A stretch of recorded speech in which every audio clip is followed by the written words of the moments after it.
ಸಚಿವ ಶಿವಾನಂದ ಪಾಟೀಲ್ ವಿವಾದಾತ್ಮಕ ಹೇಳಿಕೆ. ಶಿವಾನಂದ ಪಾಟೀಲ್ ಹೇಳಿಕೆಗೆ ಬಿವೈ ವಿಜಯೇಂದ್ರ ಖಂಡಿಸಿದ್ದಾರೆ. ಕರೆದು ಬುದ್ಧಿ ಹೇಳಿ, ಬುದ್ಧಿ ಕಲಿದೇ ಇದ್ರೆ ಸಂಪುಟದಿಂದ ಕೈಬಿಡಿ, ರಾಜೀನಾಮೆ ಪಡೆದ್ರೆ ದೇಶ ಏನು ಮುಳುಗ್ ಹೋಗಲ್ಲ. ಶಿವಾನಂದ ಪಾಟೀಲ್ ಹಿಂದೆ ಇದೇ ತರ ಹೇಳಿಕೆ ನೀಡಿದ್ರು, ಈಗ ಮತ್ತೆ ಅದೇ ದುರಹಂಕಾರದ ಮಾತಾಡಿದ್ದಾರೆ ಅಂದಿದ್ದಾರೆ. ನೀವು ಪೋಷಕರಾಗಲು ಕಾಯುತ್ತಿದ್ದೀರಾ? ಚಿಂತಿಸದಿರಿ. ಓಯಾಸಿಸ್ ಫರ್ಟಿಲಿಟಿ 90,000 ದಂಪತಿಗಳ ಜೀವನದಲ್ಲಿ ಸಂತೋಷವನ್ನು ತಂದಿದೆ. 7825893601ಗೆ ಕರೆ ಮಾಡಿ. ಅತ್ಯದ್ಭುತ ರಿಯಾಯಿತಿ ಪಡೆಯಿರಿ ಹಾಗೂ ಎಲ್ಲರಿಗೂ ಗುಡ್ ನ್ಯೂಸ್ ಕೊಡಿ. ರಾಜ್ಯದಲ್ಲಿ ಕಾಂಗ್ರೆಸ್ ಪಕ್ಷದ ಸರ್ಕಾರ ಇದೆ.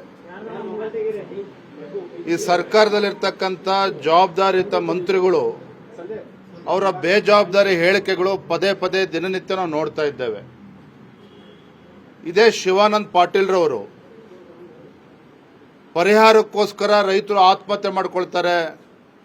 ಹಿಂದೆ 1 ಲಕ್ಷವನ್ನ ಕೊಡ್ತಾ ಇದ್ರು, ಈಗ 5 ಲಕ್ಷವನ್ನ ಪರಿಹಾರ ಕೊಡ್ತಾ ಇದ್ದೇವೆ. ಹಾಗಾಗಿ ರೈತರು ಹೆಚ್ಚು ಆತ್ಮಹತ್ಯೆ ಮಾಡ್ಕೊಳ್ತಾರೆ ಅನ್ನುವ ದುರಹಂಕಾರದ ಹೇಳಿಕೆಯನ್ನು ನೀಡಿದ್ರು. ಮತ್ತೆ ಇವತ್ತು ಅದೇ ತಪ್ಪನ್ನ ನಿನ್ನೆ ದಿನ ಮಾಡಿದ್ದಾರೆ. ರೈತರನ್ನ ಅವಮಾನಿಸ್ತಕ್ಕಂಥ ಒಂದು ಹೇಳಿಕೆಯನ್ನ ಶಿವಾನಂದ ಪಾಟೀಲ್ ರವರು ಮತ್ತೆ ಕೊಟ್ಟಿದ್ದಾರೆ.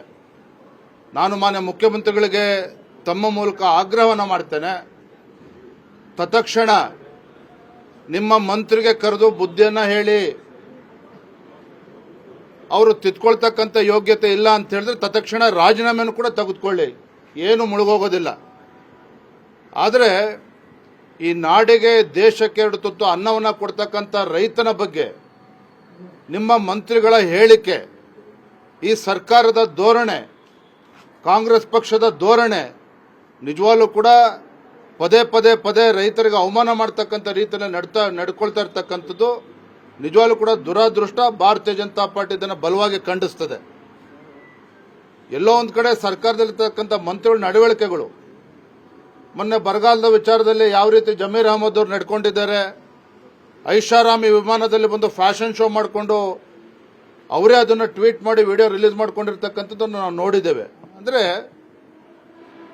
ಸರ್ಕಾರದಲ್ಲಿರ್ತಕ್ಕಂಥ ಮಂತ್ರಿಗಳು ಇವರ ಯೋಗ್ಯತೆಗೆ ಬರದ ಸಂದರ್ಭದಲ್ಲಿ ಅವರ ಜಿಲ್ಲೆಯ ಪ್ರವಾಸವನ್ನು ಮಾಡಿ ಅಧಿಕಾರಿಗಳ ಜೊತೆ ಚರ್ಚೆ ಮಾಡಿ ರೈತರಿಗೆ ಒಂದು ಸಮಗ್ರವಾಗಿರ್ತಕ್ಕಂಥ ಪರಿಹಾರವನ್ನು ಘೋಷಣೆ ಮಾಡ್ತಾ ಇರ್ತಕ್ಕಂಥ ಯೋಗ್ಯತೆ ಸರ್ಕಾರಕ್ಕಿಲ್ಲ.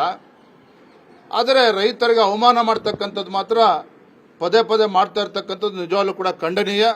ಭಾರತೀಯ ಜನತಾ ಪಾರ್ಟಿ ಇದನ್ನು ಬಲವಾಗಿ ನಾವು ಖಂಡಿಸ್ತೇವೆ.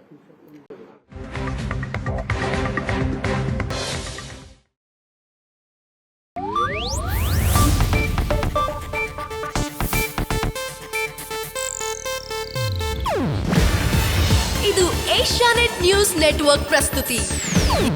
ನೀವು ನೋಡ್ತಿದ್ದೀರಾ ಏಷ್ಯಾನೆಟ್ ಸುವರ್ಣ ನ್ಯೂಸ್.